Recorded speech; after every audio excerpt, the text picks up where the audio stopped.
One minute of the second recording to start. We are recording this. It's so bad. Says I have to wait a minute. I'm lost. Oh, you can go ahead. Go ahead. You want us to go ahead? Sure. All right. We like to be early. Let's get rolling, right? Good to be with you guys. I know I've been here a few times. My name is Lisa Welter with the Catalasso Group, and I have Emma Wagaspak. We are a mother-daughter team. You guys might not have known that when we first started here in Scott County, but Emma has joined me. She's our resident social worker, and she carries really the voice alongside of our youth as we serve kids and parents, where I take the lead with the parents. So it's a pleasure to be with you all today. Thanks for having us. And we're just going to share a little bit of what has happened over the last year and what we're contemplating for next year. So you want to go ahead and change that? So you guys know of us as Path Prevention. We're that early prevention partner, but we've also been doing some opioid work around restorative circles alongside families when child protection is seeing the need for some conflict resolution or to do some safety planning. And over the last year, our family mediators have served 41 families for opioid use.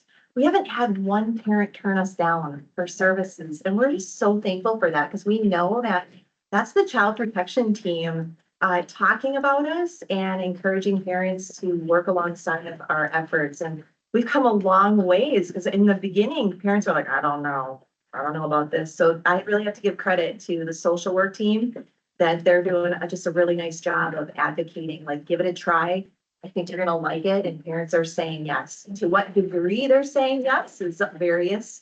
But we're drafting safety plans, helping kids get out of the juvenile alternative facility. We're doing this in homes. We're doing it online, and we're doing it with their extended family support to build plans that sustain them with community wrapped around them. And so it's been a lot of fun to work with these families, and it's very rare that we would get a family back. But we've had probably 2 to 3 over the last 4 years that have come back to us for additional services. We have another repeat or relapse in that situation. For the most part, it's successful and they close and they go on their merry way. Path prevention, though, we've been doing that now for the last 3 years. And thank you for just being willing to try something new. We've been doing 2 restorative conversations alongside families and youth. And then working with schools to build a plan to prevent more of those days that they're missing from school. We served 122 students this last year. I think over the 3 years we've been doing it, it's over 600 kids at this point. So we've got a pretty good street cred, I would say, with our school districts here and with families. You had mentioned you did some analysis with the families. Do you want to talk about that? Yeah, so we have served a lot of youth in the last 2 years. I would say this year has been probably our quietest year in terms of referrals. And I think the biggest thing to note with that is we noticed about 50% of these kids that came through this year for truancy prevention have been through the program in the last 3 years at some point or another. So while the numbers are dwindling down, we are catching those students that are needing that constant support every single year until they graduate. So that has been interesting to watch, and they are all good kids. They just need something that's kind of on them and monitoring them, walking by their side, holding their hand when they need it. So, yeah. Yeah, and then as we're looking to the future, and even this year, we've been building capacity with the schools. We found that the schools really are mimicking and modeling what we're doing. And so we thought, well, why don't we just teach them what we know and let them, they're probably the biggest influence with that family first and foremost. And so Belle Plaine was the first one to get trained. We trained a couple of your staff members too, and now this summer we'll be training Jordan. Who else? Burnsville. All Burnsville schools, I believe. Yep, all Burnsville schools, Shakopee Middles. And someone, we're kind of holding off on the ALCs right now because we know that they just need an extra level of support. So I don't think we've seen anybody from Shakopee High School yet or Prior Lake Middle or high schools, but we'll catch them in this next year. And then last, we've been doing some truancy mediations for the purpose of let's divert families from court if we can. So we're getting both parents into the room and talking about game plans that benefit both them and their children so they don't have a legal problem. Go ahead and watch that.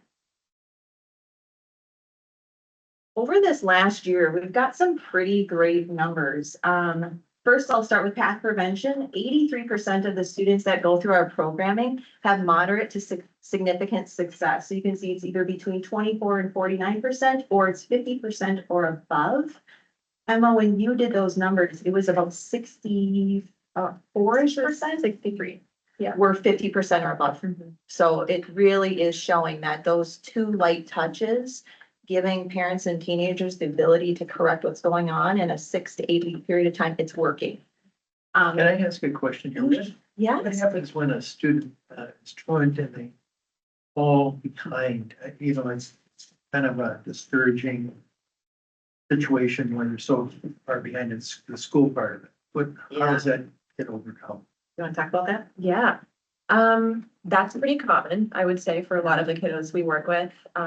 Usually that attendance and grades, gaining credit in school, go hand in hand. So usually it's a conversation of all of that together. Starting with attendance, like we need to get you to school first, and then let's address these next steps. We've seen a lot of that this year. I think with a lot of the ice stuff that happened in the winter, there's a lot of students that have fallen behind. So working with the schools to figure out like what kind of plan can we get these kiddos on, whether it be summer school or getting them into supplemental programs for the next fall. Some kids are choosing that hybrid option where they're doing part online throughout their school day while also maintaining their in-person classes. So there's lots of options. It is a very common issue that we handle, but usually it just means that we're going into a meeting with the school and facilitating a conversation between parents, school staff, usually the social worker at the school or counselor, and then the student themselves for the student's input too. Yeah, Thank you. yeah, it's such a unique path for each kid at that point. And I would say we are good at creating that safe environment to have those conversations. The second thing we've been working on is some parent coaching. Some of you know, I did finish my dissertation and my doctorate last year, and I did my research on Scott County. And out of that came a parent coaching program that I was kind of testing out. Could this potentially work alongside the preventative work that we're already doing? If parents are the greatest influencers in kids' lives, why not equip them with some skills and help them get stronger at home? And so we made that just kind of an optional beyond the 2 meetings, and parents are like, yeah, okay, good, right?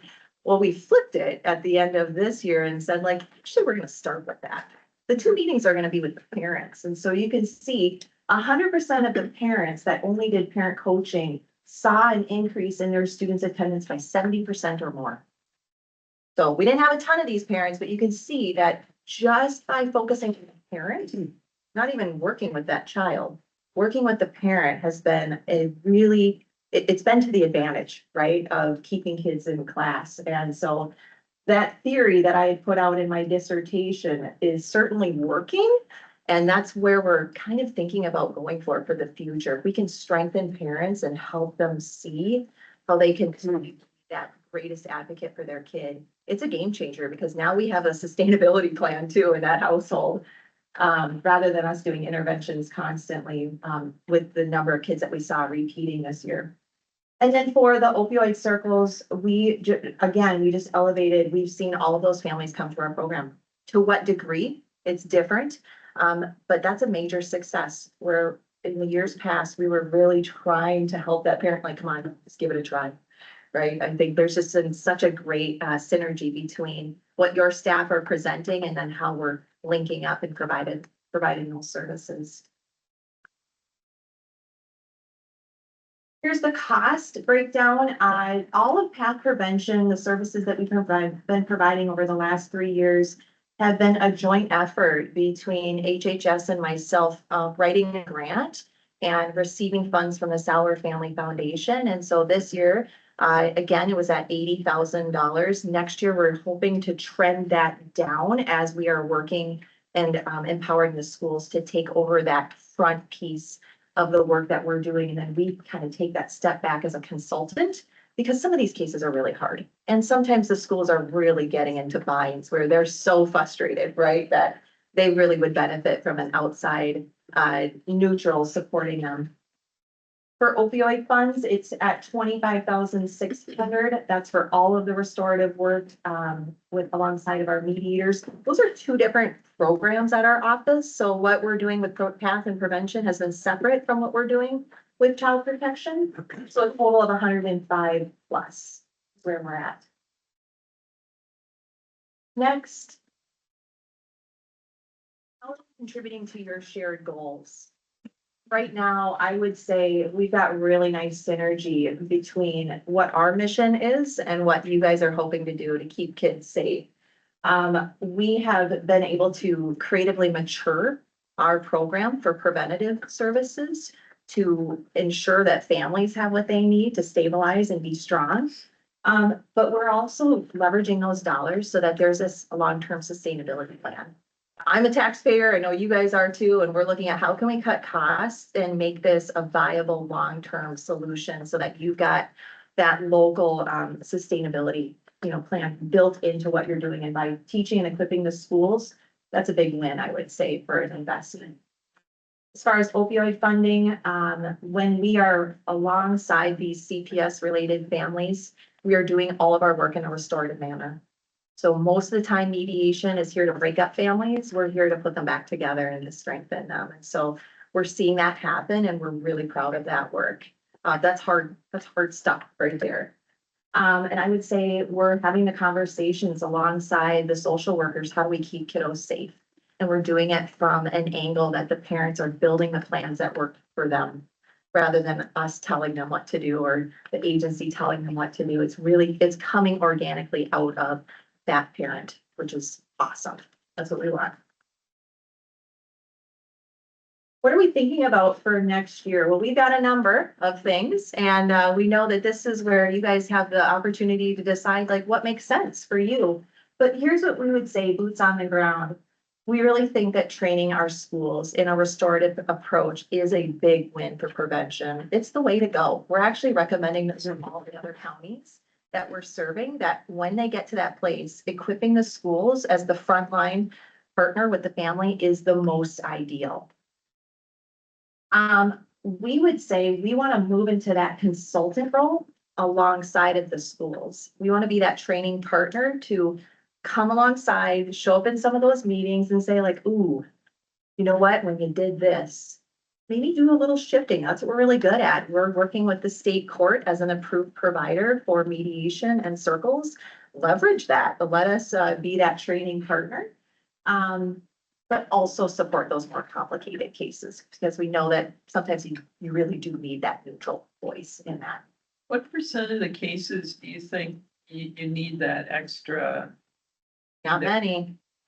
I would say it's mostly the more complicated cases that Treehouse has been engaging with. Those are the ones where we're kind of stuck in a bind. We gotta take the time to shake out what's going on in there. What we're learning about those cases, so that's a great segue.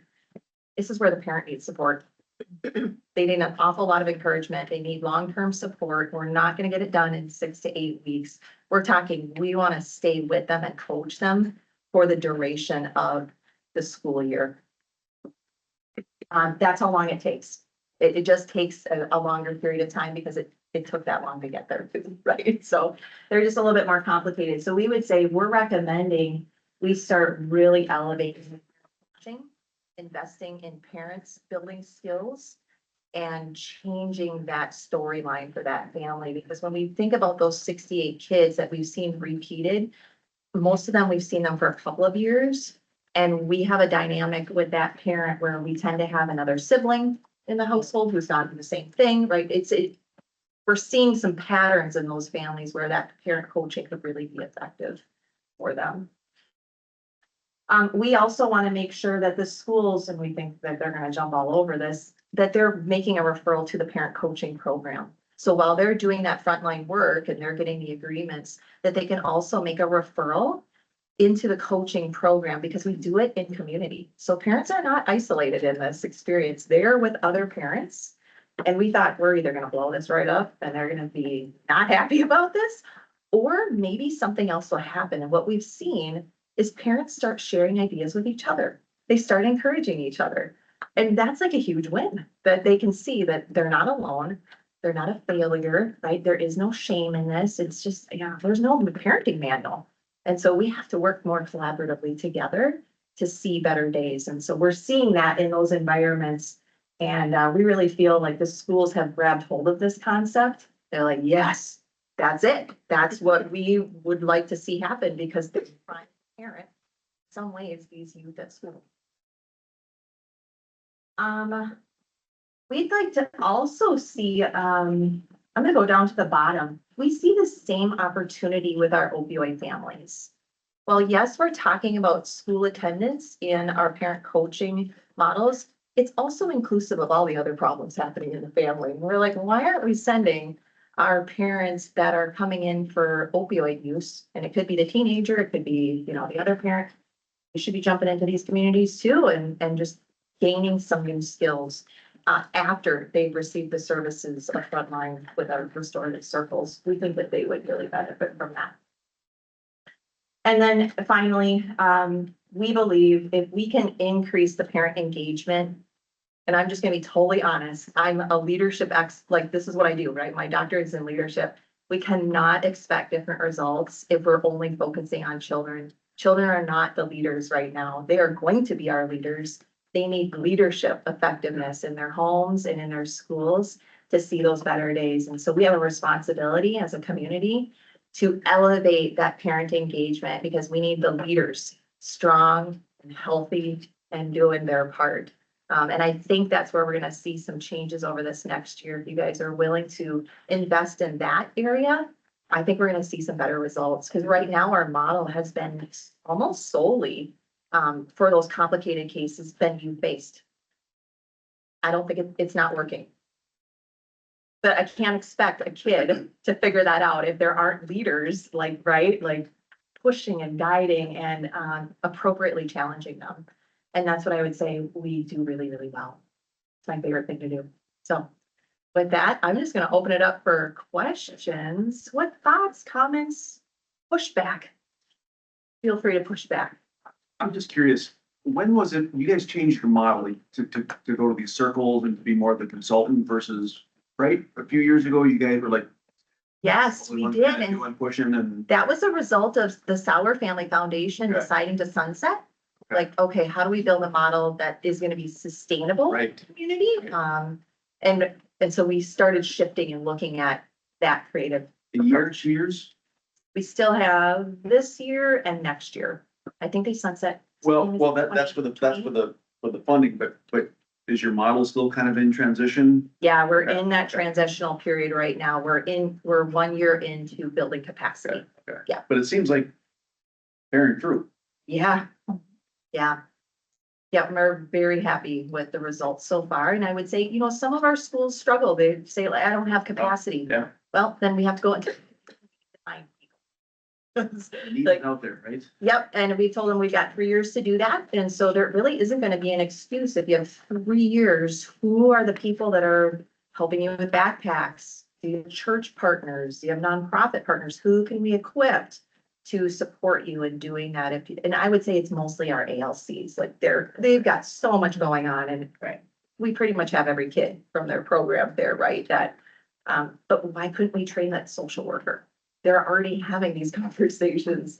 I think it would be only to their advantage, once they could kind of see what that looks like. So this next year will be a lot of introducing the schools to each other, who's doing it at the other schools, so that they can start their own conversations about how it's working. We still have some time? I think we do. Yes, good.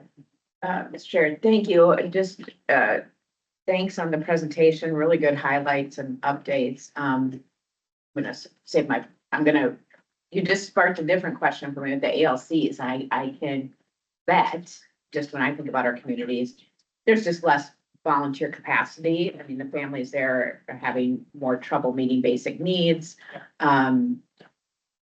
The run-of-the-mill church and community organization doesn't even think of them.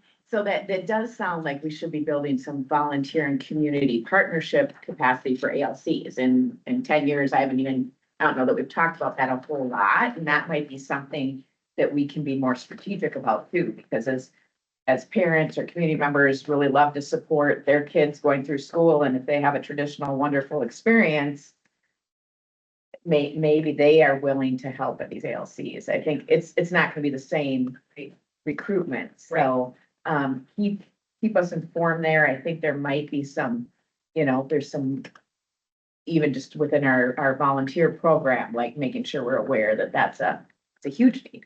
It is.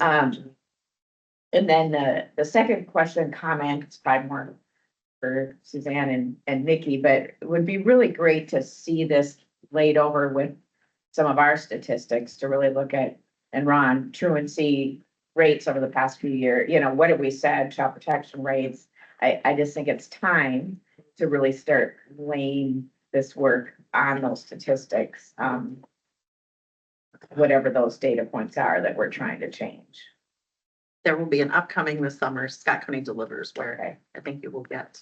Good, good. So we'll see that. And then, really interested in the opioid dollars and that model and how, obviously working closely with child welfare and child protection. Also, public health, probably tying public health and Home visiting. more there with home visiting and things and making sure we're. Yeah, the funding stream is really challenging. One, we don't know until every November what Yeah. it will be for the next year. Right. Like planning and capacity just makes it a little bit trickier, and it is based, the funding is based on the child protection population, and how many kids we have in care related to parental substance, and so it sort of limits. Okay. It creates some narrowing of who or how we use. the Right. funds. Right.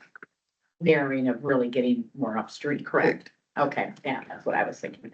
So, yeah, cool. Thank you. Thank you for evolving and, You have figuring out to, right? what- You roll Yeah. with the wave, and I think you guys have done a really nice job communicating to the schools that prevention is it, and they've taught that.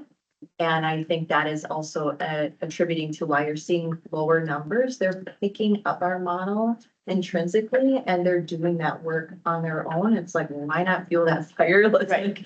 Let's help them and give them some CE credits, right? Or things like that to support them. So it's the good work that you guys have done and started, that it's soaking in and we're getting better results. But then now you're shaking out a population where we're seeing that recycling happening, and something else has to happen for that population. Right, and to our Scott County Delivers on that, it'd be very interesting to see.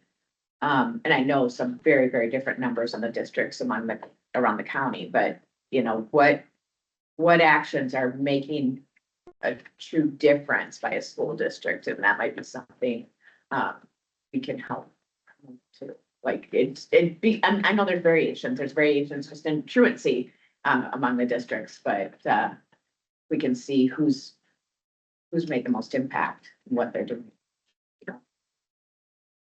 There's a phrase in your materials, like, I need more background, I maybe missed something, but it says, cases previously managed by Treehouse. Can you give some background on what that means? Yeah. So in path prevention, we had a two-tiered model. So we would take that first 6 to 8 weeks, work with that family, doing the restorative conversations. If they failed our program, they would move into Treehouse for case management for a season. And that is that population that just continues to recycle, and it's very much youth-based. And I think it was warranted, like we tried it, but I think we're now seeing the evidence that a youth-based model is not really as effective as if we flip that and look at the parent side of it instead. Okay, so that's part of the switch to the parent-based. Yeah. approach. Yeah, that would be our recommendation. Okay, all Well, right. and Treehouse is exiting, so they have, Yeah. they are working through this year, but they themselves are sort of changing their model, so they will not be continuing. So we're sort of in an evolution that we'll engage all of you on in terms of what direction we can or should be going in terms of school attendance work. So exiting. They won't be providing the truancy. Okay, exiting truancy. Yeah. Okay, all right. Well, any other comments or questions from anybody? Thank you for your excellent work, great presentation. Yeah. Thanks, Very you good. guys. We really appreciate it. Thank you. I can move. Get mad. No, I kicked Tom out. It's not, neither of us are gonna go sit right there. It's not that. Your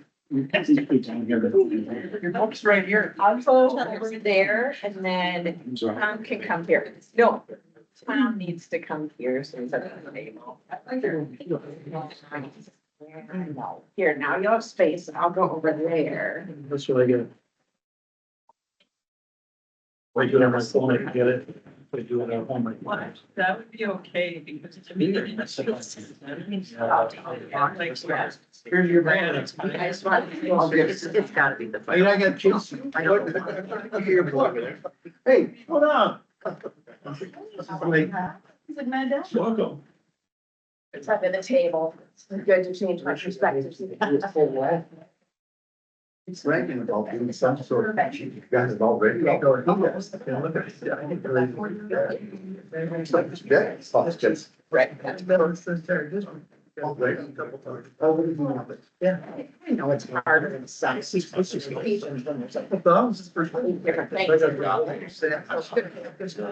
guys are right. Your piece, at least, woods out. Yeah. Yeah, but you can make a lot more than us. With your shirt. And you only have to win one You have time. staff that monitors your dress, you have to button your shirt then. Oh, you gotta fix that. Like, your shirt's too tight. It's supposed to be tight on the neck. Well, but not if you want to collar down. You gotta pull your collar down. Or I could tie it up. How's that? Here, we need a neck. Thanks, Dad. It's like the state of Minnesota. There's nobody ever a little loose here. We're getting close. Getting close. There you go. There you go, you're good. It was really. I feel better.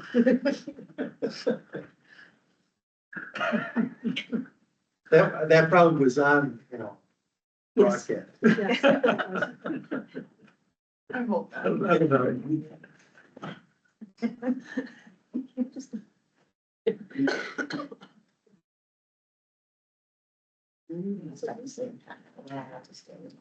No, that's not right. No. That brings you, yeah. She does like this. John, do you want to do introductions? What? Do you want to do introductions? I should have done that last time. I'm sorry. I screwed up. Tom, why don't you start? County Commissioner. We'll go this way.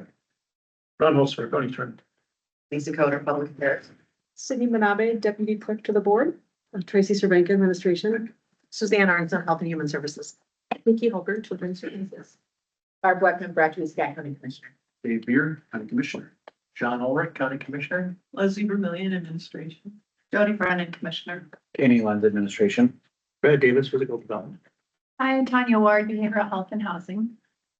Good morning, Barb Dow, Health and Human Services Director. Being well for quality improvement. Nursing transformation and progressive. I'm Madison McConnell, Community Outreach Manager. Lisa Floater, I'm Client Services Director for SBA. And I'm Christy Larson, I'm the Executive Director at Southern Valley Alliance. Can I start this thing out? Yeah, go ahead. How did I miss the hops and Hot dish. beer? Hot dish and- Fish. I missed it. I missed it. And I was like bidding on stuff. So did you bring, is there anything we can bid on today? No? We did bring it up that you weren't there though. Yeah, anyway, sorry. Next year, we're getting it booked, so, and we did bring flyers about plant and purse bingo, so we'll pass those out. First bingo, you know me. I mean, something for everyone. I got a bride. She likes the person, so. All right. We're ready to get started. Okay, wonderful. All right, thanks so much for having us here today. I'm glad to be back and just kind of give you some updates about Southern Valley Alliance and the services we are providing here in the county. So just a brief background for those of you that might not be familiar with our organization. We are located just kitty corner. If you haven't been over to our new facility, please, I say new, but it's 2.5 years old, but still new to us. But please pop over. We would love to show you around the new building. So we have been providing crisis intervention support and advocacy services for the county since 1982. We were founded in Belle Plaine by a survivor of domestic abuse. And as I mentioned, we moved here to Shakopee just about 2.5 years ago. And during that time, we have assisted over 25,000 individuals with our services. So the need in the counties is definitely there. We do service both Scott and Carver counties. About 60% of our clients are from Scott County, while about 40% are from Carver County. Just a little bit about domestic violence. I mentioned we have served 25,000 people, so the need is there. And about 1 in 3 women over the course of their lifetime and 1 in 4 men will experience intimate partner violence. That being said, about 52% of cases go unreported. It's a very high number of cases that are unreported. So we see it exists in every community, but still isn't being addressed. Just a quick overview of some of the services we provide. As I mentioned, we do crisis support, advocacy, and prevention work. So we have a 24/7 crisis line, which is free and confidential. So every day, all day, trained advocates provide crisis intervention over the phone, and that could include emergency transportation or safe hotel stays, or just provide emotional support to victims or even family members, friends, coworkers that called in and need some resources or support. We do have support groups weekly. So we have both a virtual and an in-person support group. So that's a great chance for survivors to connect with their peers and get education and resources during those support groups. We have a legal advocate on staff, not a lawyer, but an advocate that provides support around navigation of the legal system, as well as helping them write orders for protection or harassment restraining orders. And then they will go to court to do accompaniment with victims to really provide that emotional support piece. And prevention education, which is a lot of what Madison here does. She's going into the schools, especially our middle and our high schools throughout the county, and providing healthy relationships workshops, dating violence, things like that, to really help prevent the cycle of violence from starting. And last but not least is our housing support and transitional housing program. I saw Peter walk in, so I'm glad you're here. We love working with Peter.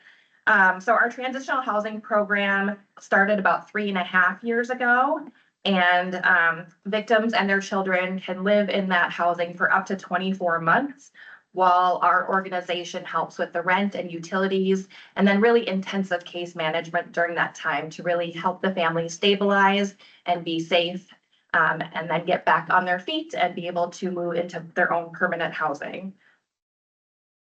So all of these services are provided by our staff, which is small. We only have 7 people on staff, so we are always busy and doing a lot. A quick overview of our revenue. So this current year, our expense budget was almost $1 million. So it has really grown significantly over the past 7 years. But at the same time, really seeing that government funding has become increasingly unstable, especially in our federal and state funds. So on the graph, you can see the blue is our current year budget. The purple is our next year expected budget. So we're seeing a significant reduction in the federal and state funding. And we're also seeing a reduction in foundation grants, so even local foundation grants, which tend to be hyper-focused on specific victim services versus general operating costs for the organization. So without a source for these funds, we are at risk of losing critical services that we provide to Scott County residents. These are a few of our key numbers from last year. So as you can see, we served over 1,200 individual clients. We answered that crisis line over 2,000 times and provided a lot of other services that are just absolutely critical for victims in our community. Specific to Scott County residents, so this was from a year ago, our fiscal year runs July through June. So last year we did 536 services for Scott County residents specific. That doesn't include calls to our crisis line because that's anonymous. So that number is a lot higher. That is just the number that we know for sure was Scott County residents. We did 74 nights of emergency hotel stays. We did 50 for financial assistance, and that's without LHPA funds, which we'll talk about in the next slide. But those were for rent or hotel, emergency phones. We do a lot of emergency transportation, things like that. And that number equated to over $65,000 in assistance to victim survivors for the county.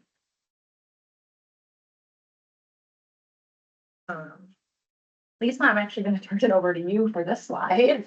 Oh. She did.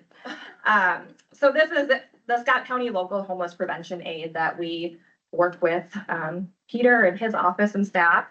Do you want to talk just a little bit about? Sure. So, that partnership has been really helpful for us to be able to help families that have children in the home that are at risk of losing their housing. So for domestic violence survivors, that looks like either they're fleeing often times and they need maybe help with that first month's rent, or they might be able to stay in the home, maybe would help them get an order for protection, which excludes the offender from being in the home. And then they can stay and they might need that help with a month's rent to kind of stabilize that they thought that they were going to be able to get, assistance from their partner. So in those circumstances, we've been able to help people with funds that we've partnered with Scott County and that LHPA. From the time that this started in July of 2023, we've spent, I think it's $43,226. I'll be updating Peter later with our last quarter. And so, like I said, those have been used for like deposit, first month's rent, and some application fees. So that's been very helpful for us to be able to have access to some of those funds. Perfect. A little bit more about some of our partnerships in the community. So we have wonderful community partners, including Scott County. So some include our law enforcement, our wonderful county attorney's office, which we partner with all the time, healthcare, health and human services, churches, culturally service providers, schools. So we just really appreciate working together in our community to really provide that full spectrum of services to the clients that we serve and Scott County residents.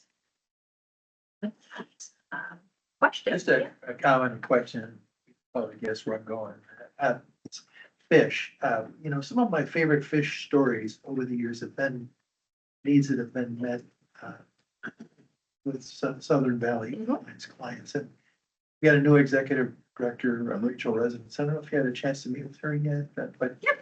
Oh, you have? Well, that's fabulous, because, I would say, I'm just gonna throw out the number. If we were to meet fish, $10,000 worth of your needs in a year, I'd be ecstatic. And the sweet spot is not the rent, but we're not good at rent. But if you need X amount for an emergency stay at a motel, and it was $150 or whatever, $100 or whatever it costs. That's a sweet spot. I mean, those could get met all day long by fish. So I'm just hoping you'll really, we'll have some vibrancy in like using that effort, because it's the community that is helping them. Yep, thank you. And we do partner with Fish as well. And so that's a great for those direct client needs. I would say going back to our funding is at this point, we are at a critical point of we don't have general operating funds or staff funds. Lots of organizations are happy to help with a hotel stay or even a rent or buying furniture for clients. That doesn't help pay our staff that actually provide that service. And so that's where we are really, we're facing some hard times in the coming years. Yeah, and I didn't mean that fish were in any ways, I know. not keeping the lights on. Yeah. Just help with your mission. Yep. Comments or questions? Go ahead. Go ahead. I was just gonna say, like, some of those things, like a compelling, story, compelling organization, like yourself. It's sometimes easy to, we wanna give this need and have that warm fuzzy, which is great. But like I think I said it before, and I don't remember what it was, but sometimes it's super sexy keeping the lights on. And having the heat on and keeping the sidewalk shoveled and, because without that, I get that. So, again, sorry, I missed the, That's cool. We'll expect high bids from you next yeah, year. well, yes. So, Thank you. Yeah, I mean, and it is a story we're gonna have to all tell, because I think, organizations, jurisdictions looking at it, especially the state and federal funding, we're all facing some of those same challenges. So telling those stories, and I think you're right, that is a good story that we need to be able to tell. Two thoughts. One is, how are things, because even though the staff are important, we need to figure out how to keep staff. How's volunteers going? Because I know you're such a volunteer heavy organization, and the crisis line, I think, you've done a great job really empowering volunteers to do life changing work. Yeah. And what's the trend in that area? Yeah. It's good. I'll talk about our crisis Yeah. line. We used to struggle with coverage for our crisis line. And I'll knock on wood, but it's now almost completely covered in evenings, weekends and holidays by volunteers, which really takes that burden off of staff that are answering those calls and working with those clients on the day to day. I don't know if part of that is our move to faculty, because some of that's remote, so you wouldn't think so, but it's been really, really strong, which I think is encouraging. I mean, I think over COVID, we saw a lot of dips in that because people were so sort of stretched thin. And we've definitely seen a resurgence as far as the volunteerism goes. So that's definitely, it's helpful in our court advocacy, it's helpful in our crisis line coverage and really out in the community and team line as well. Yeah. That's great. And, I think just looking to continue to do things to help support, with articles in the scene, with things we can do.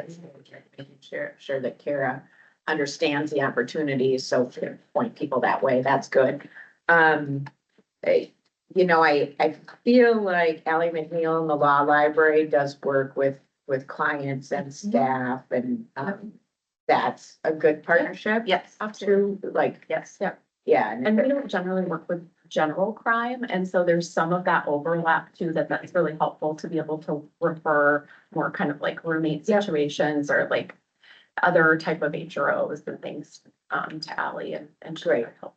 Good. And then I know I had a third. With some of the housing and LHPA. That's right. Am I gonna say the letters in the right order? The funding, we're gonna see some change in that, and I know it's not appropriate for all your clients, but with Hope's Portage, will that make those dollars stretch further? Because sometimes that's a good option. Seeing any synergies there? Yes. So we have a lot of, or we have other funders that we tend to use first for hotel and for rent. And, I think in the past year, foundations have shifted away from even prevention, which they used to fund. I pointed at Madison, who does more of our prevention work in schools. And so they've shifted away from prevention and said, we want to do the direct assistance to clients, because again, the story of that, right? And so and it's not a bad problem to have, that we keep being shifted away from other funds towards, we want to help with hotel, we want to help with rent. And so we've been using less of the LHPA instead of more, because I know Peter can shift those to other agencies that are also using those funds. And so, that's sort of where we're at with those. All the while, I think Madison is seeing increased ads for us to go into schools with digital abuse, the rise of some different things that you're seeing among middle schoolers, high schoolers, and then those funds we don't have anymore. Yeah. So, and you're better at that than I am as far as. No. And even requests from like different police departments and law enforcement agencies that they want to partner up to do, let's do a workshop about digital abuse or safety or things like that, which is great and very much on target for what is needed right now. But yes, unfortunately, some of the funding has shifted away from that.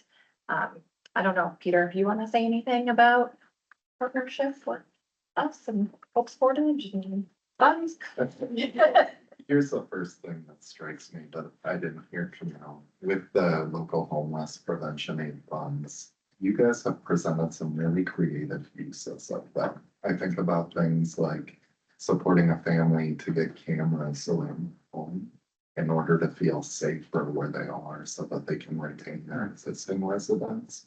with that support of the HRO. So again, really want to lift that piece up. I'm hopeful that with Hope's Portage, you'd be able to connect some of the families that are needing a longer term intervention in their housing. And a lot of the folks that you described might be very like in the immediate space. Hey, there's a threat of violence, or we need to remove this family from their immediate place of residence until we can get the legal piece figured out. And while I would love to say that Hope's Portage will always be positioned to meet some of those needs, it's tough to guarantee same day bed availability. So Yeah, I get it. I hope to lift that up, but again, just really want to make sure it's clear that kind of those creative uses that you presented have hopefully been stabilizing for some of the families. Absolutely. Good, good. Thank you. So I know that Shakopee had put a hotel ordinance out last spring that potentially affected our organizations. And has that affected you? Has that been a roadblock for housing for those in media? We haven't seen it yet, as affecting our clients, just because we are typically doing that shorter term hotel stay. We do partner a lot with CAP, and they are the ones that are utilizing hotel stays for the kind of that longer duration, 30 days or more. And so, we did, support them in their, letter to the city that might be a detriment to the clients they serve. Potentially, it could be a Southern Valley client as well, but our hotel stays typically do tend to be shorter, so it doesn't affect us as much as maybe other agencies. Okay. Yeah. I did see that there is a flyer at the library regarding Adulting 101 for the teens program for where you're going in and talking to the teens. Yep. I think that's great, that partnership. Yep. And I don't know if it's happened, but I know it was coming up. Yeah. I think that's great that you're going into those Yeah. Library spaces or talking to those teens. Thank you. Yeah, it's a great partnership. We've actually gone in and done trainings with all of Scott County Library staff. So that was great. We know a lot of times library staff end up as social workers as well, with just dealing with all of the people that are coming into the library. So trying to go in and provide them some knowledge and resources that we have to help them guide some of the people that are coming into the library. That's really important. So we were glad to be able to do that in the last year. So the federal's the big shift here, right? Huge shift. So Huge is that a direct grant to you, or what were Correct. those funds that were coming? Yeah, through the Office of Violence Against Women. And it was a grant specific for our transitional housing program. And we will not be receiving that grant in the upcoming year. And so that was just kind of a 1 or 2 year grant, and they don't 3. have it anymore then, or? It was a 3-year. The Office for Violence Against Women has some funding issues currently, and they don't have any RFPs open whatsoever. So, And that went towards helping with the operations, I'm assuming? transitional housing program, but it did support some of the operations and staffing for that as well. Yep.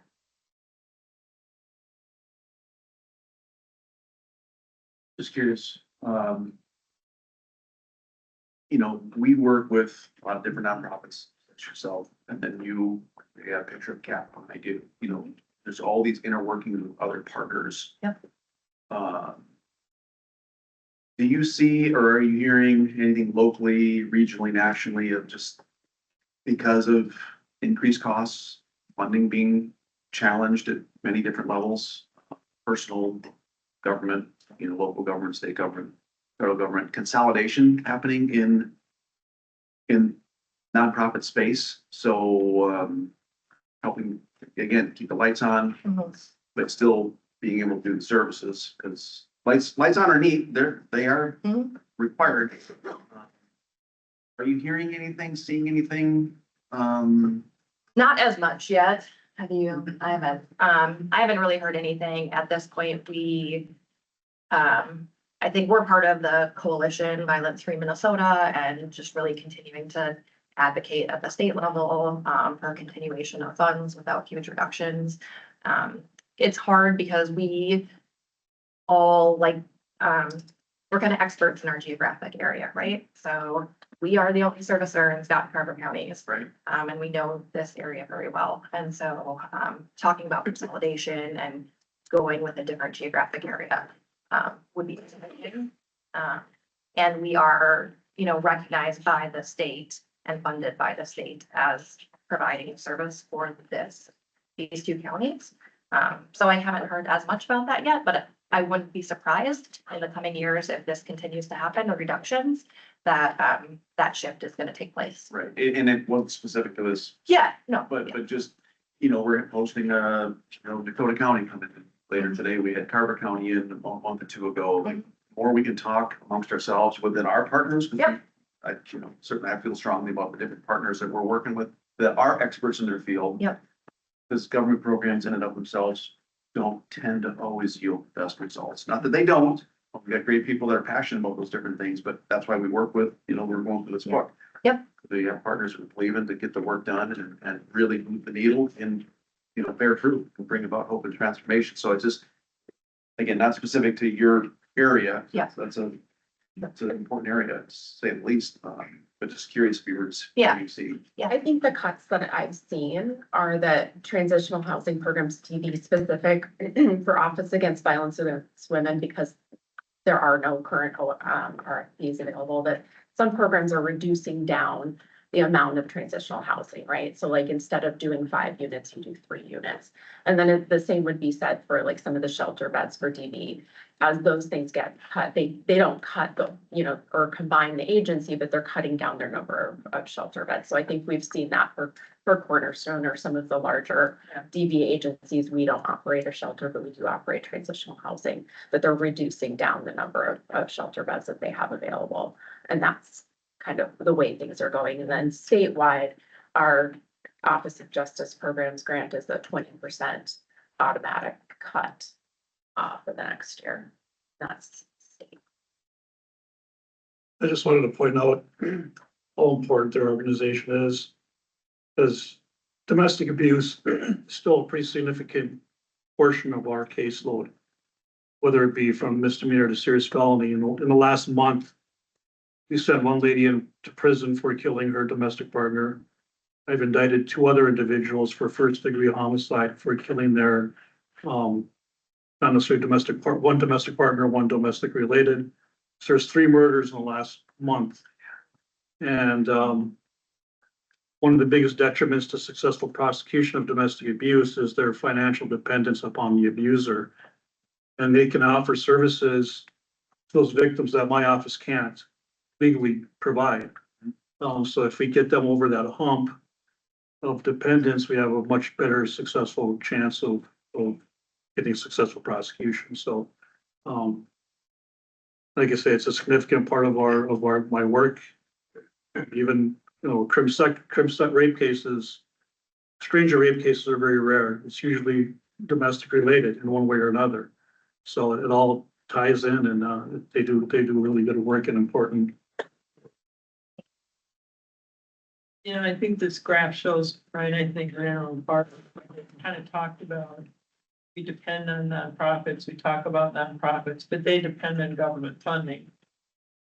Clearly, this is the third one I think we've seen, right? And if the feds cut and the state are cutting, I mean, what is that solution then that keeps us whole for some of those needs, and how do we creatively look at it? Because I think this is going to become more and more of an issue. When you saw the president's budget proposal and the state, we know the dire straits they're in, and our levy has seen pressure. So, what is some of those solutions creatively to try to keep our nonprofits healthy and working as well? Because we need them, as Ron said, in the community. And I don't know what the solution here is, Barb, but it's, clearly it's some of the housing funding. You figured out how to do that, but I don't know where the other things are that we have some touch points that we can take a look at.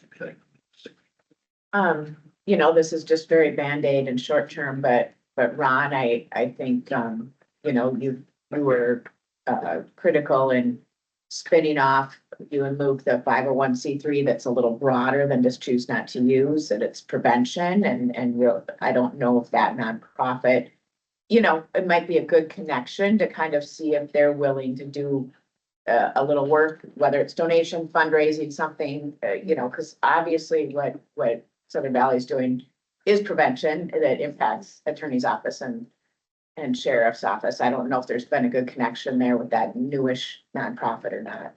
They do, the office does donate, to Southern Valley. We can look into possibly increasing that also. But I got a comment that they had the fundraiser last Friday. And, they were nice enough to have the sponsors up on the screen, and so Scott County Attorney's Office came up. And, someone else next to me said, oh, what's your budget like? You're giving them all that money. Right. It wasn't all that much. They said criminals are paying for that. That's all forfeiture dollars. No, it's important, but that's why I was thinking with the new 501c3, Right. making sure they're connected. If it could even be a subcommittee, you're trying to work with them on that. So, is it, Tim Mulcrone, who's the president? Who's the president of that new? He's on the board, yeah, he's on the board, and Trying to think which one, yeah, Kyle Hogan, and, yeah, okay. So, yeah, that's a good idea. We can look at. yeah, to just see, because they might be a way for them to even grow or get some other people involved who really want to do this support. Yep. Yeah, because I get people are gonna be looking at your budget, yeah. Can you talk a little bit or maybe a lot about why the funding is dropping from the national organizations when the prevention work is by far the most appropriate and helpful and strategic? Why is that dropping? What's going on that's causing that? I'm getting too political. I mean, it's coming from our country's administration, and reductions that they are taking for different departments. And the Office for Violence Against Women is one of those departments that, has been pretty significantly reduced or, kind of told to stop the grant programs for the time being, or at least pause them. And so, that was where we were looking for our transitional housing program funding. And, it isn't available. So they have the Office of Violence Against Women have a number of different grants, that are not all domestic violence specific, but we are able to apply for some of them. But again, there are no, current funding opportunities. So, yeah. And then as Lisa mentioned, at the state level, we get the Office for Justice Programs funding. That's kind of how we're designated for the two counties to provide these services. And we have gotten the same funding for about the past 17 years. It has remained stable without any increase. And now this year, we are looking at a 20% reduction in that funding. And every year our numbers go up. So we're kind of asked to do more with less dollars. So. And that funding is what percentage of our overall budget from OJP? Last year it was, under 15%. So it's not like it's providing. We also receive OEO funds for our transitional housing program, which is state funds. So we do receive some state funds. It's also, steady this past 3 years. I think we can't apply for more, they just kept like a continuous grant amount. And so, we can't apply for more until 2020. That's up. And can you say a little bit, and we're running out of time, but can you say a little bit about, like Lloyd said, prevention versus, the more downstream, or however you want to look at it. I wonder, in your opinion, what do you think about prevention and then direct I'm just trying to conceptualize violence, intimate partner violence, and like you're doing prevention work. Can you say more about biggest bang for your buck, maybe kind of thing? It's tough, right? Because how do you, quantify the prevention work? Like, we're talking to middle and high schoolers. What does that look like down the line, Do we think it's really important? Do the schools think it's really important? Do the superintendents think it's really important? Yes.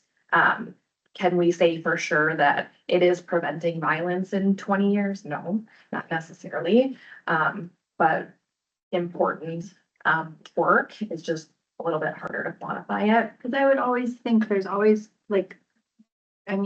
in my understanding of folks who commit this violence, it's sneaky and then it just sneaks up on the victim. And so there's always gonna be a need for that direct service Yeah. when things get not great. Yeah. Yeah. And earlier too, sorry, we started doing the prevention work in high schools and the feedback we got from the students was it's too late at this point, right? And so we shifted just a couple of years ago to going into the middle schools because that's when they really needed to hear it before they were even starting to date and starting, all of that. They needed to learn some of those skills and things early. And now I think it's changing even more that we're getting more of the requests more for digital abuse, just the amount of kids with cell phones, how early they have cell phones, and sort of the trouble that they can get into. So I think the more and more requests are coming that way for as far as digital abuse and what that looks like. I think obviously you think of prevention in more than one way. I mean, if somebody that's in the middle of domestic violence and they are rescued and you find them an emergency place to stay, that's prevention because you're preventing worse outcomes. Yeah.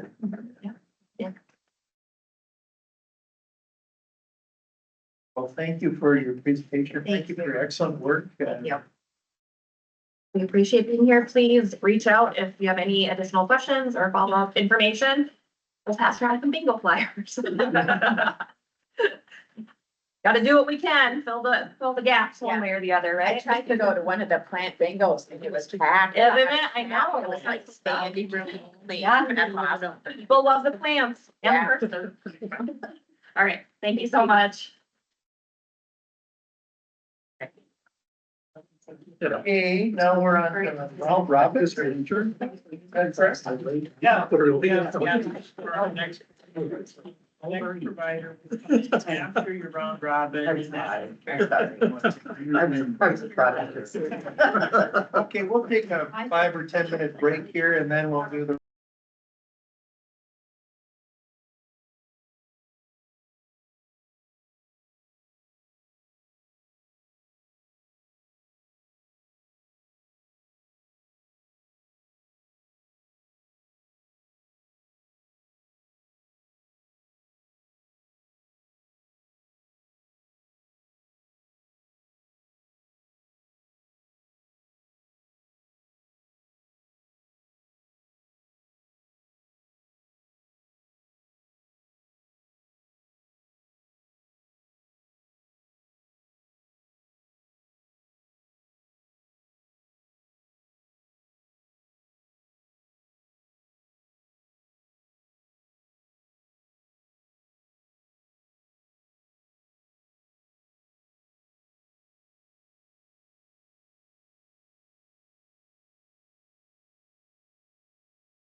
County Commissioner. Sydney Manabe, Deputy Clerk to the. Lisa, if you want. Hi, Suzanne Arnson, Health and Human Services. Barb Weckman, Brecken County Commissioner. John Orrick, County Commissioner. Leslie Vermillion, Administration. Jody Brennan, Commissioner. Brad Davis, who to go down. Jeff Smotish, Employee Relations. Mark Dahl, Health and Human Services. Keegan Walter, Quality Improvement. Jay Freesing. Good to see you. I'm not a sit down person, so I'm gonna let Erica sit. I sit all day. I'm Erica Edgar Connolly and the Scott County Aid Society Fair Manager. Have been there since 2021. The fair is moving in the right direction and we are excited to be here today. So thank you for having us. I'm Joy Schmidt. I'm just a board member, fair board member. I'm the executive secretary, but I have a lifelong passion of growing up on the fairgrounds and preserving the heritage that I know my family has brought along with others. So with sharing our business plan this year, you may see a couple of changes from what we did last year. So I'm hoping I can have a little, I know I only have 15 minutes and I'm a past professor, so, I could probably talk forever. But I would love people, to throw out, people that I've known in the community forever, throw out and give us some ideas as well, because really we can only collaborate and make the fairgrounds the best with the input from you guys as well. And that's really our growth, is not to have it as a fairground, but a county destination that people want to come, utilize the fairgrounds, utilize the resources that we have. A year and a half ago, we put in the Wi-Fi with your guys' help. So how can we incorporate all that into now being a destination place for people to come and use? So our mission statement hasn't changed at all, but what we've done is we've taken our mission statement and took it one step further into what can our impact statement be? How do we impact the community and what can we be for Scott County? Not just the fairgrounds, not just one place, but how can we incorporate all the America? I think whatever. I know last year, I think it was Commissioner Weckman Brecky that had asked for numbers. I got your numbers. So basically, we have been around for 169 years. When the first fair came, what do you think the first fair was for? It wasn't to show your animals. It wasn't to just bring your exhibits. It was for farmers and other people in the community, the merchants, to teach each other what they were doing and how to expand on it. So how can we bring that forward further as a county? We serve about 85,000 individuals. And so we went with a statement that came from Johnson's Consulting. They're out of Chicago and they just did a nationwide evaluation about fairs, whether they're small community fairs to state fairs to regional fairs, and kind of use their formula to help determine what our financial impact is to the community. So 29% of your population attends your fair, and then you take your amount of people that attend, you take an average meal at a place. We went to McDonald's. We just took an average meal at McDonald's. You take a third of the people that attend, multiply that, and you get approximately how much money of revenue throughout the county people traveling to that destination spend. And you can't have price tag on memories. Just a tiny tidbit memory, which I will share, is I came across a picture the other day and I almost brought it today, but I was worried I would have been left out in the hallway. Ashley's already glaring at me. We were pork producer representatives together. I was waiting. That's a memory that I have known and respected Commissioner Brecky since I was a young girl, because she always spoke well, always presented herself well. And I look at where she got. And my thing is how can we instill more of that into our youth and into our community? So really, my bottom line and Erica's bottom line is we've done 3 trainings since January, all about how to make your fair be a community celebration. It shouldn't be a place for one time a year for people to come there. How can we utilize this as a bigger and broader? So basically your fair is no longer a host, but rather it's a community connection. How can we make the community connect with us? How can we let them know that this is a resource out there? How can we have gardening or food preservation classes or healthy eating classes? How can we coordinate with other people at the county? Bring it out there. How can we have golf cart, bumper cars? Just saying. So we updated our business plan a little bit after these meetings that we just, or trainings that we just were at, because it was pretty evident to us that we had a, I don't want to say a narrow-minded approach to how we wanted the fair to grow. We needed to take an open approach as how can we grow this in the community? So you'll see that our plan, if you have it from last year, is maybe changing just a little bit, but we're not doing that to change anything that we're doing. We're doing that to improve our change, because change is good. There's never a bad thing with change. So some of the big things, of course, we're always gonna have the updates everywhere. The updated signage, you were just talking, sorry, we were in the back corner talking about transportation, talking about roads. Where we're located right now, that is a constant need. We pay for some signage to be out there, but it is a constant need, especially with the transition of road construction. You know, you just have to make sure that people know how to get there safely and that we are still open. Last year was a learning year. You know, we can make adjustments and figure out, because you have semis coming in. You have produce being delivered daily for our vendors, but yet we still have our visitors coming in. And how can we incorporate all that, because we're having to reroute everything? So it's a matter of signage and a matter of properly communicating it across different platforms. And now we're gonna be seeing extra traffic just with the amount of truck traffic that's being rerouted our direction for all the construction projects going on as well in the city of Jordan. So we were just trying to like, how can we navigate it so, you know, the fair goers know that they want to turn here and, you know, don't follow the big semis or the trucks that are going with gravel. And, you know, so we just want to make sure that we have ample awareness for people so they know to get to us safely. And truckers also, you know that our fair is going on, when our fair is going on. So, you know, they all be hopefully a little bit advised on being more aware of the extra traffic and mindful to the traffic goers coming to the fair. So we just want to make sure that everybody is, you know, kind of working together, and, you know, patience is going to be key, I think, this year as well. So. And then we're ever growing ADA compliance, because we know that some of our buildings are old. And we need to continue to review them and making sure that we are ADA compliant, and then we do offer enough resources for ADA. Whether that's bathrooms, whether that's rides from our parking lots. Our parking lot is not always the easiest to navigate. I mean, we do have gophers, we have things that make holes, and then flexible use space. We do have the building with the conference center by where Sydney is, but yeah, just making sure what else can we do. So one of the things that I broke this down into a couple leveled areas, and the first one that I always think of is financial, because financial not only covers us, but it covers county, it covers communities, it covers schools, everything, and helping us build. And I know I might tap into some resources at the county at some point also, because you guys probably have way more educated people on marketing than myself.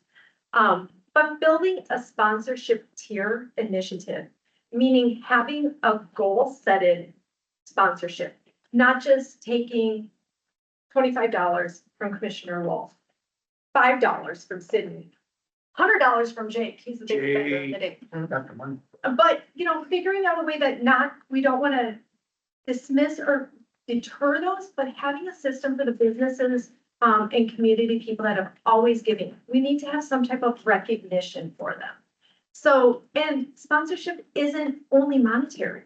Volunteers is a sponsorship. They're giving you their time, free of will. So just trying to figure out how to do that. Erica's been doing a great job of filling out grants this year, and we got a lot of grants. One of the big things that we're going to shift towards is our fair isn't an agricultural fair. When you think of it, we are not driven in an agricultural industry area. We are a youth and community fair. We need to think outside the box and look at those grants and figure out what can we provide to the youth that we right now don't know to provide because we don't know. We've reached out to a couple schools, you know, with some of their cultural programs, and having them maybe come do a day presentation or sit one day in our commercial building. to teach the community what's out there, and hopefully it'll get more involvement down the road. But those grants are out there for us to utilize our space for youth and community, entertainment. One of the things and Erica knows, this to me hit home. So they talk about active youth in the community and the lower of crime rate. If your youth are active, they don't have as much time to sit around and think, what can I do and get in trouble? The same goes true for the elderly in our community. You have an elderly woman who quilts.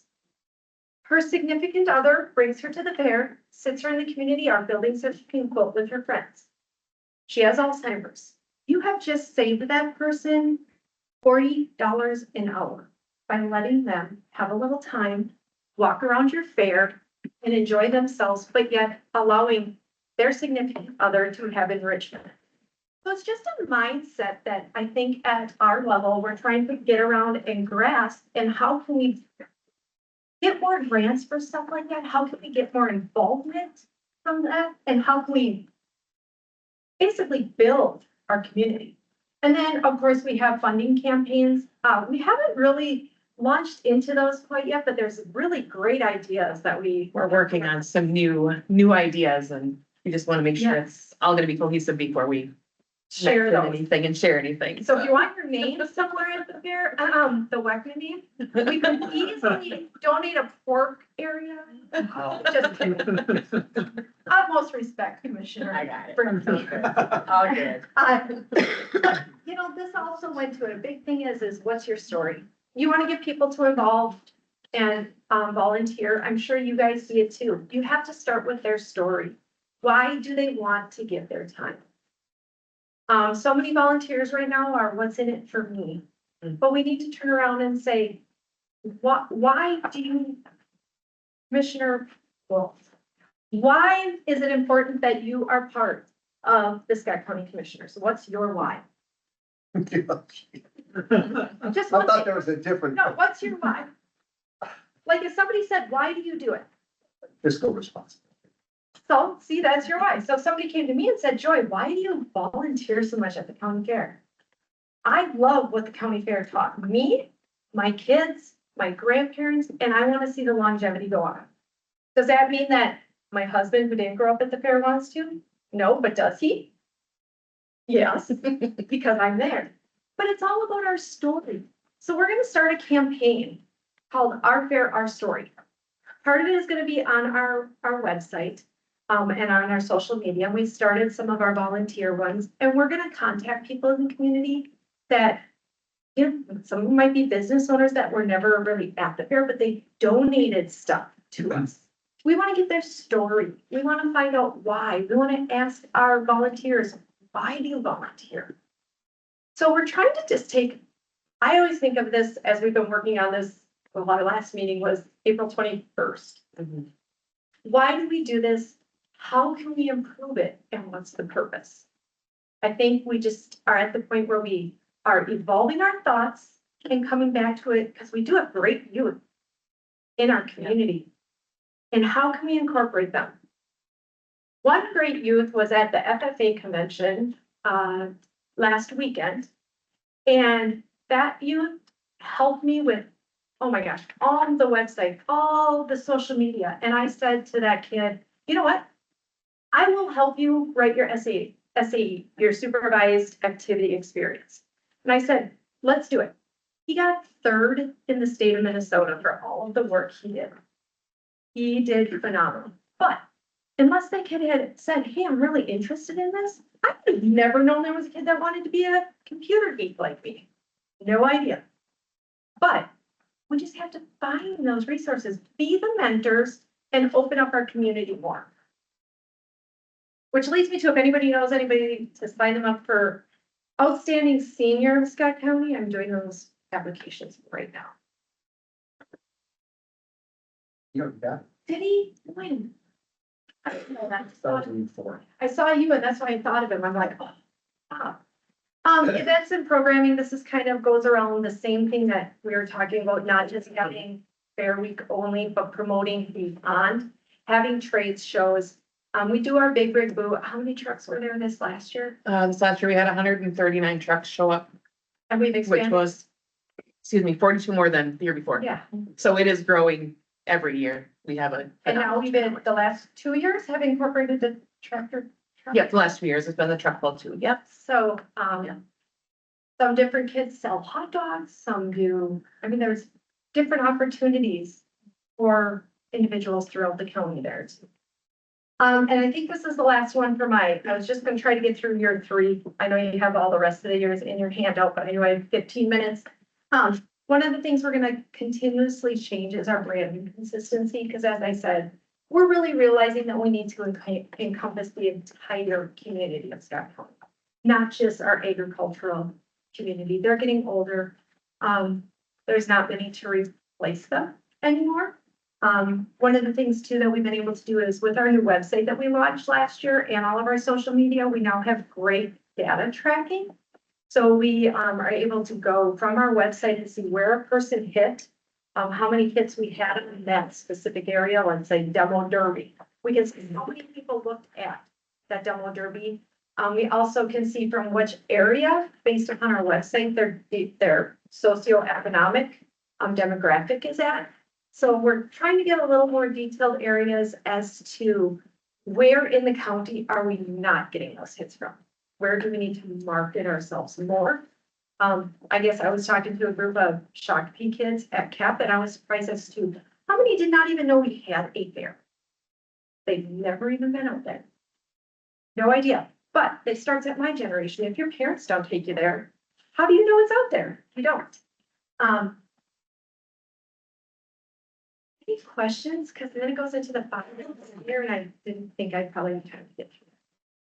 Does anybody have any specific questions though in the last 2 minutes? Yes, one quick question. Hi, Erica. I'm Lisa, by the way. It's cool. Is there any discussion about bringing back autumn fair? So we are actually looking about doing a spin-off and doing kind of a big craft vendor fair Oh, instead of autumn fair.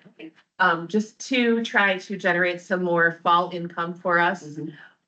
So we are working on getting some dates kind of nailed down for that right now. great. So watch for that to be advertised because we're really excited. We kind of want to do what Canterbury Downs is doing, you know, with having the vendor weekend. Sure. So hopefully we'll be able to get some good crowds in for that. Yes. How many days a year do you have events? Oh, so The whole year? out of the whole entire year, probably 65 to 70 days. Okay. Yep, so that includes like all of our Motokazi events, and includes all of our Minnesota Valley Riders, our 4-H riders, any other 4-H events that kind of are taking place as a one-off, you know, they're not there every single day, but like this coming weekend, we have 4-H rabbit horse or rabbit agility.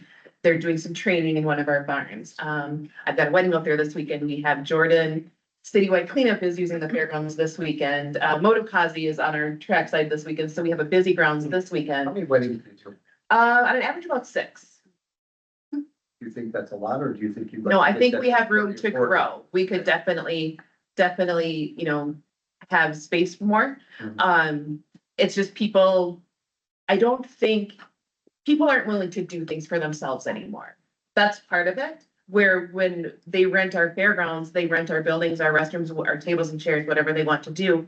And they are in charge of setting it up how they would like it set up, decorating how they would like it decorated, bringing in their food, their beverages, things like that. So sometimes I think that deters people because they do have to do all of that. But then when they look at what it costs to rent our facility versus going somewhere else that's 3 or 4 times as much, then they're like, oh, well, you know, we can do that extra couple of hours. Right, exactly. My son is getting married out there the end of October, Yeah. middle of October, and I can say, I mean, even when you start looking at food, having somebody come and bring food there was even cheaper than going somewhere renting and Yeah. paying by the plate. Yep. So would you put a booth up at the fair telling about all the things that could be done out there? No, not necessarily a booth. I guess Good idea, though. we've not done that before. But yes, that is a great idea that we can Another certainly Here's what we could. go into. Here's what we We had a offer. family reunion there in 1981. Mhm. The Wolf, and there was I think 1,200 people showed up. Oh my gosh, Yeah. that's a lot of people. I know, I related half the people in my class. Everybody didn't do you. No, but, A lot of people. I like that So suggestion. they call it so. We're probably both related to the whole time. Yeah, I think it's great, just doing a lot of this, especially consistency work. Have you also done consistency work looking at, I know it's hard because it's apples to oranges, but at least all the for-profit users of the fairground, you know, the fees, whether it's Motokazi or auctions or whatever, where you've, I mean, we kind of do the same thing with RTF and other places, make sure that it's market rate, you know, that has that been something the Yep. board's looked at the last couple of years? Every year we actually look at our, what we charge. And the competitors. We go through all of our annual renters. Yep. Usually in January or maybe even late fall, actually, before we get our new contract sent out for the following year. That is on our agendas, usually October, November. We go through everybody and just say, okay, are we content with keeping the rent the same for these guys and these guys and these guys? And maybe we want to increase it for here or, you know. And we usually Google like what the increase, like the average increase has been to kind of know if Yeah. we're in the Yep. ballpark. So it's about every 2 to 3 years is where we do an increase on our renters. So even with our, you know, winter storage with our boat renters, they're about every 2 years is when their rent will go up just a little bit. So, yeah, so that is done every year. Yes. And I like the fair. I do get comments though about, the nonprofits who are trying to do booths in the cotton. So expensive for them, and I don't know how you know, I know you have to make money to support the fair, but it's, you know, they're not able to come because it's too expensive for them. So have you looked at that? How do you? We actually do cost comparative to other counties around us. We actually, there's a lot of collaboration between other counties and checking costs, and we're actually still one of the lowest. In probably the 7 or 8 county area, Yeah, we are we try to stay as reasonable as definitely. we can. Yeah. But yeah, we do constantly reach out and just ask what places are charging, just to see where we are within the same ballpark. And we do base it upon nonprofits, regular, not brick and mortar, but bring out supply items versus, you know, county, your. Cash and carry. Yeah, cash and carry. I'm like, I can't think of the word I'm looking for. Yeah. Cash and carry items. Yeah. What does it cost by nonprofit? So our vendor rates go anywhere from $400 to $500. We have cutoff dates, so obviously the earlier you get in, the cheaper it's going to be. The closer you get to the fair, it gets to be more expensive, just because we're finalizing everything. So we're trying to, you know, now maybe trying to squeeze you in a specific area that we're gonna be like, okay, we'd like you to be here, but now we have to kind of shuffle some things around. So, and we do our indoor spaces, we have outdoor spaces, and then we have our food spaces. So everything, our food vendors are usually the most costly because the food vendors get charged so much, you know, they have one space. And then if they go over the amount of space that their trailer per se is, then they have an additional fee on top of that. They pay for their electric. There's, you know, 110 or 220, there's different fees for those items. Water is included for all of our vendors. They're in charge of bringing all of their own hoses and their mat covers and things like that, you know, just to keep things safe. But so it really just depends on what they're bringing in for their space. You feel all the booths in those little, like, separate spaces. In the vendor, in the Like, you know, like with a train, you put the train in there and they, Yep, all those. so almost about I would say 90% of them are filled. Yep, and I'm still getting contracts returned. I will be getting contracts until June 1st from people, you know, wanting to attend. A lot of food vendors reach out now, and we kind of are at our max right now with food vendors. I cut it off usually between 30 and 34, just because of our spacing and the electrical that we are allowed, you know, that we have on the grounds. I don't have the means to bring in 60 food vendors, and I don't want to bring in 60 food vendors because that takes away from everybody else and nobody is gonna make any money. You know, I have a vendor from last year who is not returning because he said his numbers were so low. And I don't disagree because it was 100 degrees and we had severe weather all week.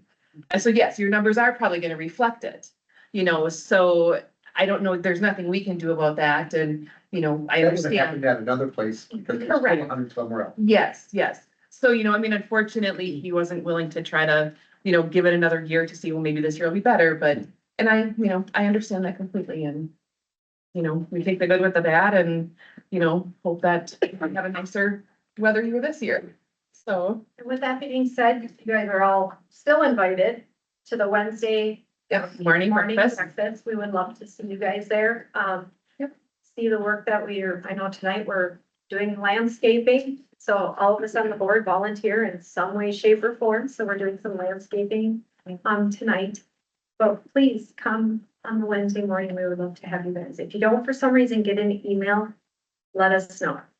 So we can get that to you. I want to ask a question because I was thinking about retention before you brought that up. Like, what does retention look like for the nonprofit booths, the food vendor, the ride provider, other than the merry-go-round? So quite well. We have several returning vendors every single year that have been coming for 20+ years. I mean, they just know that the Scott County Fair is the last weekend in July. They've got it booked on their calendar for the next 50 years. Whoa. The last weekend, I thought it was the 5 best days of summer. What brand am I? It is the 5 best days of summer. You are correct. Okay. But it's also the last weekend. That gets kind of confusing for some people because this year in particular, we're July 22nd through the 26th. So if you look past that a little bit, you know, the 31st, I believe, lands on Friday. It's not technically your weekend. So we're getting, you know, we do have a few food vendors that are torn because they go to other fairs as well. Sure. So the last time this happened, they came to our fair. Now they're going to the other fair. You know, so we do have that. Luckily, we have a list of light Yes. food items because we don't take on like 5 taco trucks. So we Right, the next right. taco truck and bring them in. So we're able to, you know, bring something else in for the place of that vendor, but they'll also be welcome back next year. Well, and I have to ask this question, for a certain grandson I know, tractor pull, always, right? That's the perennial. The staple. Two. Yep, there'll be the locals tractor truck pull and then the NTPA. And then we're also having the kids pedal pull back this year. Last year, our gentleman couldn't come because he passed away. And the family didn't have time to reorganize and get things done, so they had to cancel all of their events. But the kids pedal pull will be returning this year. Yes, Okay. Have you been to Escape there ever? yes. No, never. I only lived there on 14 days in my camper. Sometimes they have a guy that sells these donuts. All right, You know what I'm talking about? No, just tell me. Which one? go ahead. Oh, but the line goes for Oh, like the 3 Amish. blocks. Oh, the Amish ones, yes. The line is 3 blocks. Just get a quarter donut from them. Yeah, Okay, that's all I got. yeah. the Yeah, Amish donuts. yeah. Well, we need to wrap up. Thank you so much. Thank you. Appreciate you coming. Yeah, good to see you. And Thank you. please feel free, if you guys have any questions or comments or concerns, please reach out to us and Thank you for we'd be happy to help out. Thank you. All right. Thank you. That's where she. You know, Amish Donuts probably only goes to 2 fairs a year.